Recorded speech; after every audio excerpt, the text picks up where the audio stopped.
Hello everyone, hello professors.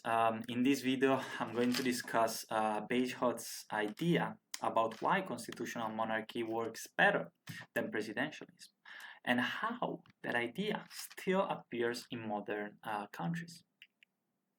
His main point was actually quite simple. It's safer if the person who represents the country and the person who runs the government are not the same person. He calls the head of state the dignified part of the constitution and the government the efficient part. One is about symbol and unity, and the other is about real political decisions. For me, this is quite interesting because today we still see what happens when everything is concentrated in one leader, power, symbolism, and decision making all in one place.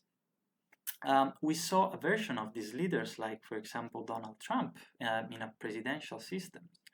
And it feels like attacks on the presidents is an attack at the whole nation.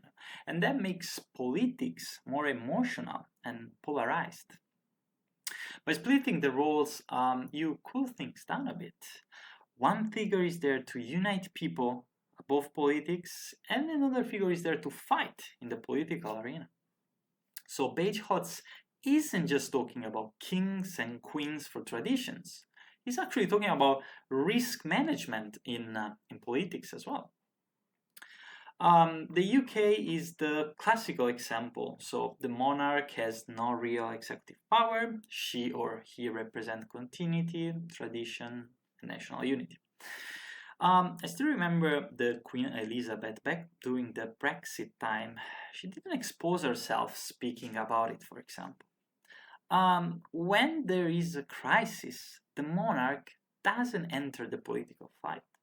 They stay above it, which helps the system stay stable, even when governments, for example, change. Japan is another interesting case. The emperor is also purely symbolic. So in both countries, Bagehot's idea is visible there. The head of states calms the system, the head of government take the political leads. You still have democracy and election, but the emotional pressure is shared. So one figure unites and one figure governs. I want to also to bring an interesting insight into my home country as well. So Italy is not a monarchy there. Okay, so we have not a monarchy, but in some ways it follows the same logic that Bagehot's described. We have a president of the republic who is not involved into day-to-day politics, and then there is the prime minister on the other side who leads the government. The president of the republic can guarantee the constitution, stability, and the stability of the system in general. He or she can appoint the prime minister, especially after election. The president can dissolve as well the parliament. So, like in the UK and Japan, Italy separates the person who represents the state from the person who governs it.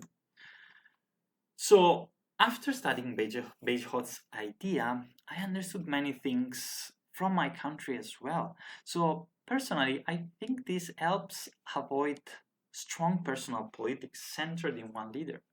It gives citizens a figure that feels more neutral.